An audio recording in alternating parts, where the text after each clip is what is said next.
I've always had terrible stage fright. Growing up, one of my worst nightmares was to speak in front of the school. Hell, even speaking in front of my class was bad enough.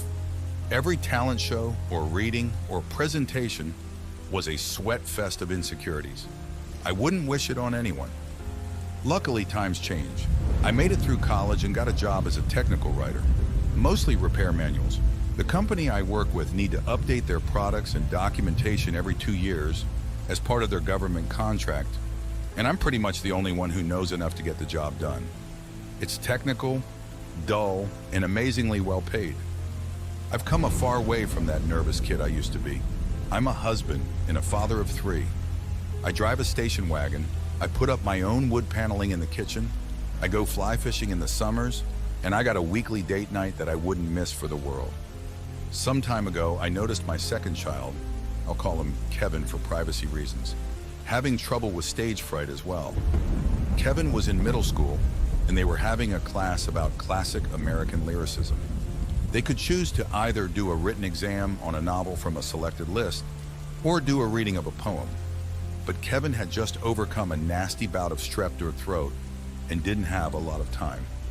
He had to settle for the poem reading. He was devastated. He had trouble eating and sleeping. Being a middle child, I think he sometimes felt a bit left out. So I wanted to go out of my way to give him a bit of extra attention on this. I promised I'd get him something to read that no one else would, and that I'd help him practice. Kevin wasn't convinced, but hopeful. That was good enough for me. I asked around, and most people I talked to claimed there were rumors of a few first editions stashed away in the old library. It had been closed off for decades, and it showed, but it hadn't been cleared out. I figured if I could find something valuable or cool for him to read, Kevin would get that extra push. Maybe some obscure work by Poe or something. I had a high school friend who worked with property management for the town, Jonah. He's basically the guy who holds the keys to those abandoned places that no one really needs anymore. The town of Tomskog, MN, has a staggering amount of buildings like that. Hell, they still had keys for the church. That thing is literally on the bottom of a lake. I called Jonah up, and he was eager to help. I don't think he gets out a lot. Jonah and I went to the Tomskog Public Library one late afternoon after work. The place had been locked and barred for years. There was a defaced sign out front that once said that it had been closed for reconstruction. Most of it had either been crossed out or filled in with obscenities. We made our way inside. I had to stop to get a handkerchief to breathe through. The mildew and moisture was so thick it stung my eyes and burned my nose. I could taste it. Jonah didn't seem to mind. Apparently it was perfectly safe as long as we didn't stay too long. Since the place was so tightly boarded up, it was dark. There was a strange discoloration on the windows, and there were patches of moss growing on the floor. There were cracks along the walls where a sort of ivy had grown and died, letting flowers bloom among its roots. A couple of daffodils and a few budding sunflowers. Strange little blue things. I don't think I've ever seen them outside of Minnesota. Jonah and I made our way to the back section. We rummaged through newspaper collections and unsorted miscellanea, looking for any kind of first editions that might have been put aside. I didn't find much. Almost got bit by a centipede, though. We'd been there for about an hour, and I could already feel my lungs close when Jonah whistled me over. He'd found something. He held up a small, leather-bound book, no larger than a DVD cover. It was untitled with a beautiful blue silk bookmark. I heard this might be here. He smiled. This is an original. An original what? I asked. A notebook of none other than E.A. Rask. He nodded. Poet and novelist. Turn of the century kind of stuff. Never heard of him. Well, it's as unique gets. Jonah looked on through the book, mentioning a couple of passages out loud. Nothing that could really pass for poetry, or even the beginning of a short story. Most of it was just personal notes and incomprehensible nonsense. But by the middle of the notebook, we came across a couple of lesser-known works. One in particular stood out. The Almost Man, Jonah said. Listen to this. And he recited it. I wish he hadn't, but he did. The Almost Man goes like this. Bug-eyed bows whom well-nigh died, plods of drow and dew outside, gobbles the paint, the man, the way, cry-bound gags and blood-run play, Throg of squab of black-eyed daw, suckled marrow, milk soft maw. I read it myself a couple of times. There was something about that last line that sent shivers crawling down my spine. I didn't like it. Not one bit. Let's keep looking, I sighed. This one's just wrong. We found an early collection by Langston Hughes, which we finally settled on. It had turned a couple of heads among the faculty at least, but it wasn't the kind of home run I'd been looking for. It might be enough for Kevin to get a bit of air under his wings, but I still felt like I'd failed him. I kept the notebook just in case I found something else. Jonah didn't seem to mind. On my way home, I got stuck waiting for a train to pass. I skimmed through the notes, finding myself reading The Almost Man once again. It was such a strange piece, completely out of touch with the rest of the notes. It was beautifully written in cursive. I could tell there'd been a lot of effort to put it to words. There were a couple of pages ahead that had been ripped out, probably early drafts. Plods of dro and do outside. It was nonsense, but I sort of felt it. I didn't like that I felt it. I didn't think too much about it at first. I forgot the notebook in the glove box and sat down with Kevin that night. We went through a couple of poems by Hughes, and I taught him a bit about the Harlem Renaissance. I think that gave him a bit of a boost to not just know a piece of work, but the history of it. Made him feel a bit more connected to it. My wife was just happy to see me so engaged. I might look disinterested when I spend so many hours in solitude on my work, but it's never been a matter of excluding my family. I've just wanted to separate them from what can be mind-dulling labor. My wife understands this, but the kids were a bit harder to convince. To them, there was no such thing as working from home. I mean, I was right there. What was stopping me from watching movies with them or playing video games? That night, I had trouble sleeping. There was something about the library air and the words of that poem that just made my stomach churn. Milk soft maw, I thought. I could taste the words. I got this sickening image of malleable bones and baby teeth, and a smell settled in the back of my mind, like the memory of something vile. I couldn't stop burping, accidentally waking my wife up a couple of times. There was also this strange noise somewhere outside, like a slow grinding against the side of the house. See, my wife and I managed to afford a pretty cheap home after she inherited a significant sum of money from her late mother. A one-story house not too far from Frog Lake, right next to a jogging trail. It's actually cheaper than a small apartment in most mid-sized modern cities. Turns out, not a lot of people move to this part of the country. Just 3 summers earlier, we'd hired a couple of painters to turn the house a sort of midwinter mint green, my wife's favorite color, with white detailing. It makes it stand out, but in a good way. 3 years might sound like a lot, but paint jobs are supposed to last for longer. As my kids went to school the next day, my youngest ran back in. He wanted to show me something. I could tell it was serious. He had that tone of voice that he just can't fake. On the outside of the house, right next to our bedroom window, was this large splotch of paint missing. It looked like it had been melted off or grinded. The edges were flaked, and the paint was still peeling. After sending my kids on their way, my first thought was just anger. I was pissed. The painters had screwed me. But as I turned to make a call, that line from the poem came back to me. Gobbles the paint, the man, the way. I turned back to the wall, looking it over. Gobbles the paint? What are the odds?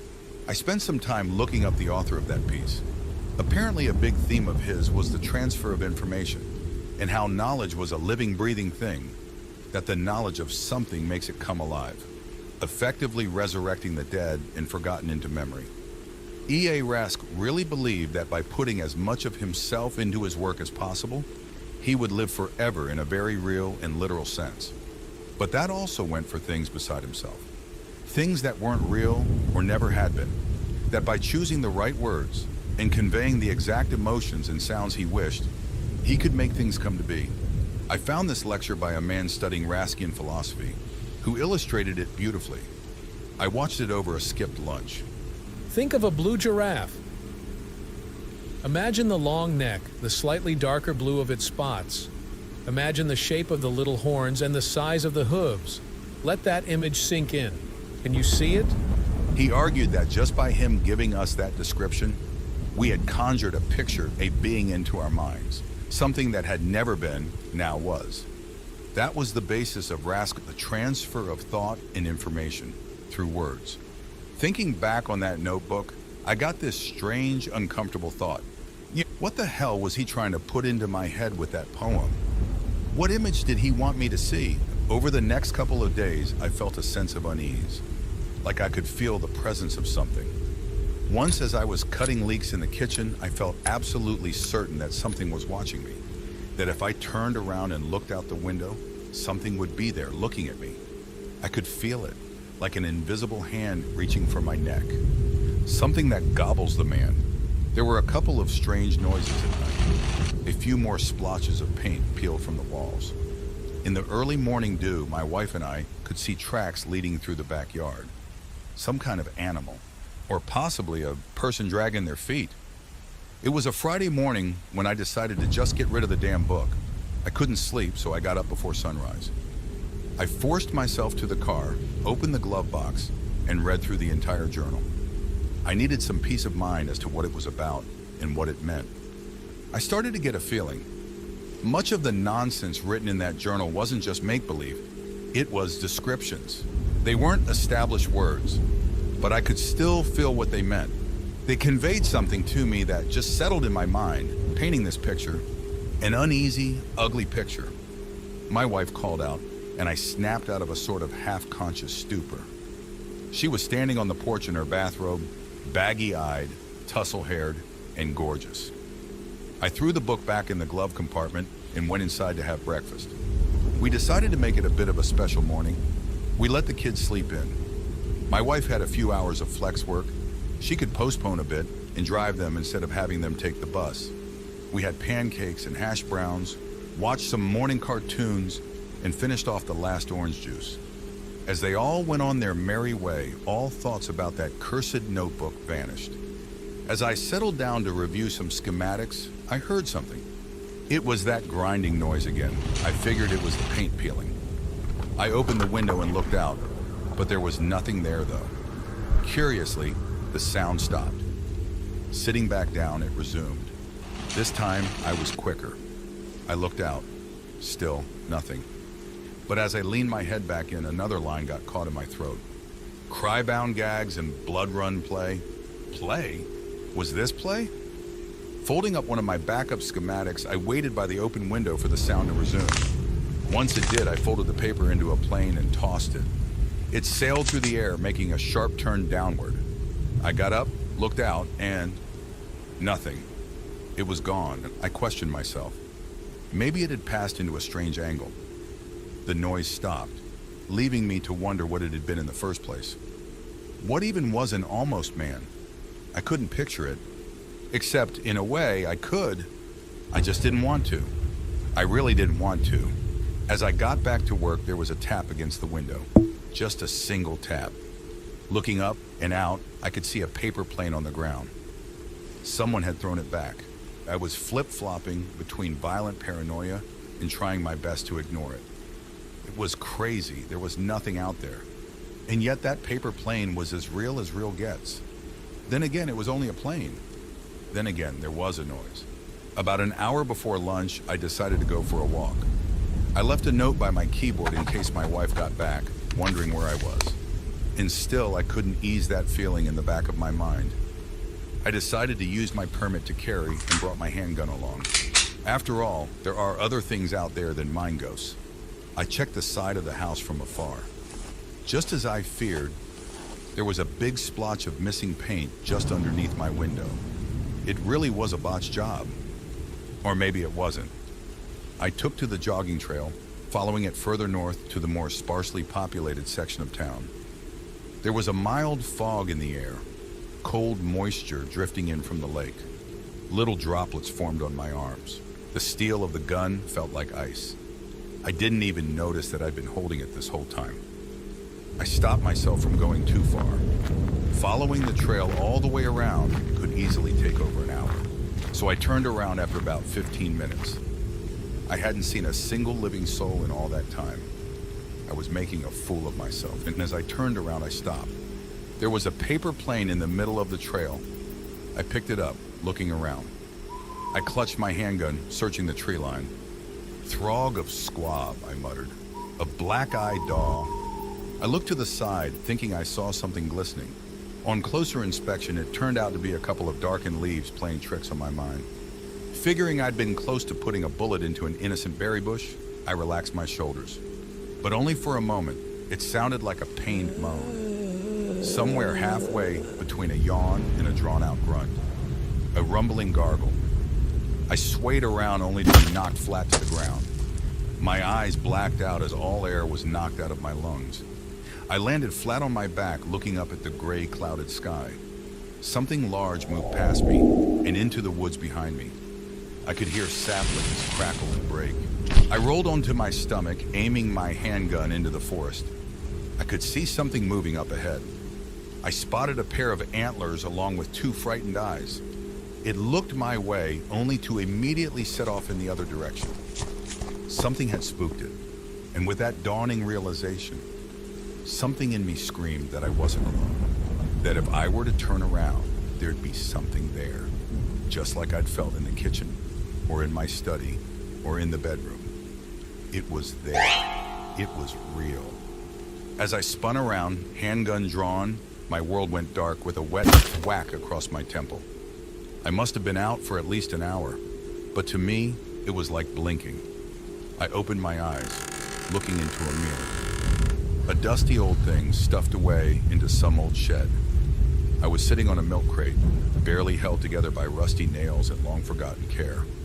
There were two hands on my shoulder, one with 3 massive toe-like fingers and one with 4. They had no nails. I realized something was suckling on my scalp. A massive mouth with soft, baby-like teeth, bending every which way against the skin of my head. And again, that inhuman groan. That low, droning noise. The same noise I now realized I'd been hearing, pressed against the side of my home. I looked down at my right hand. I was clearly out of it. My thoughts moved in slow motion. I was bleeding profusely. My right index finger and thumb were gone. At first, I didn't know what to think or how to process it. It had to be my imagination. It couldn't be real. But looking closer at the mirror across from me, it was as real as it gets. It was at least 8 feet tall. This massive, wet-skinned thing, like a cross between an overgrown infant and a mole rat. Its pores were large enough for me to count. I could barely see where the neck stopped, and the body began. And there in the middle of what could be considered a face were 2 round, black, button-like eyes. It met my gaze through the mirror and snorted, a move that made one of its teeth come loose.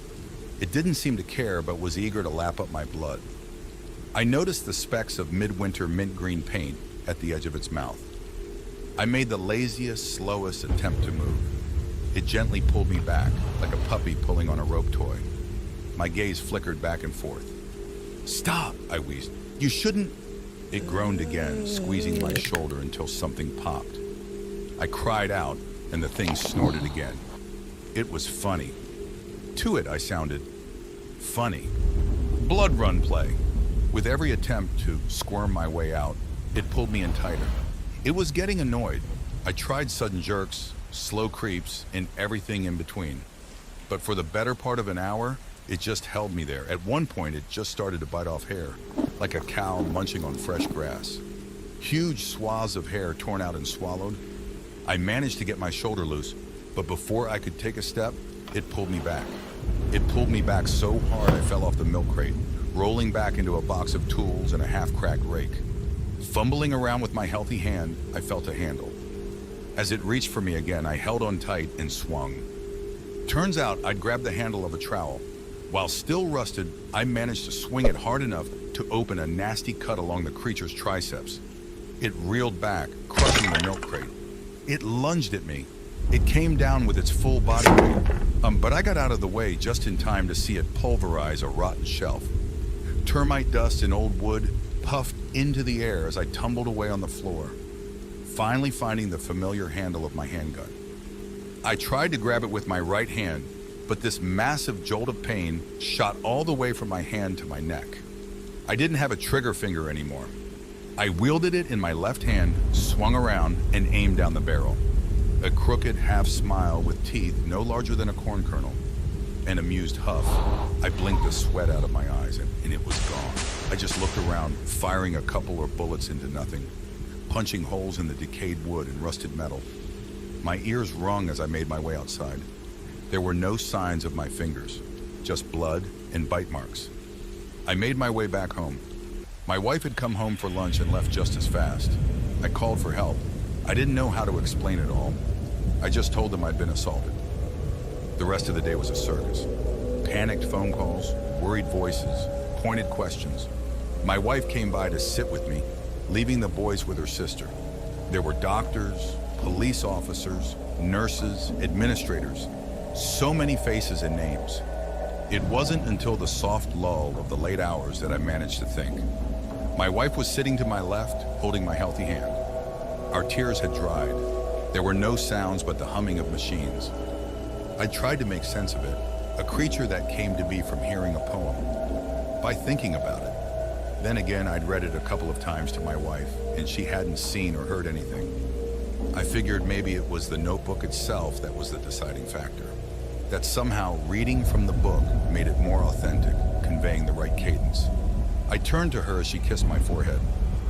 The lights were dim. I was to be kept overnight because of the blood loss. How'd it go with Kevin's, presentation? I asked. I know he's been worried about it. It was the damnedest thing. She smiled. He found just the thing to read just before class. He was excited about it, too. It had this funny sound. Oh, yeah? Yeah, She smiled. from that book you found. My heart went cold. I'd forgotten it in the glove box. She'd driven them to school. The one you told me about. She continued. He really liked it. If there was any truth to this, any truth at all, even the most minuscule kind of it, if having it read to someone could make it somehow come to be, I hyperventilated. She clutched my shoulders, pressing the emergency button over and over, calling out for help. I felt faint as I watched the room spin. My pulse was going haywire. I just had to scream. I don't want to go into detail about what happened. Not about the abductions or the maimings or the rumors. The paint peeled from walls across the neighborhood. The whispers of roaming things trampling the sunflower fields on the east end of town. I don't want to think about it. None of it. Not the ones who made it back, and not the ones who didn't. Today I wear a prosthetic. I cover my scars and bald spots with a baseball cap. I think others do too. The poem doesn't work unless you're reading it from the source. But when you do, it works. It is real, and I can't wrap my head around it. Kevin doesn't understand what happened, and I intend to keep it that way. If I can spare him the knowledge of accidentally causing this, in any way, shape, or form, I will. Jonah never experienced anything strange, and he was the one who first read it to me, so I think it's fine if you're the one doing the reading. Maybe there is something fundamentally different in the way the reader and the listener experience this transfer of thought. I don't know. I had to say something to someone. I figured this community might understand, and be careful what stories you tell.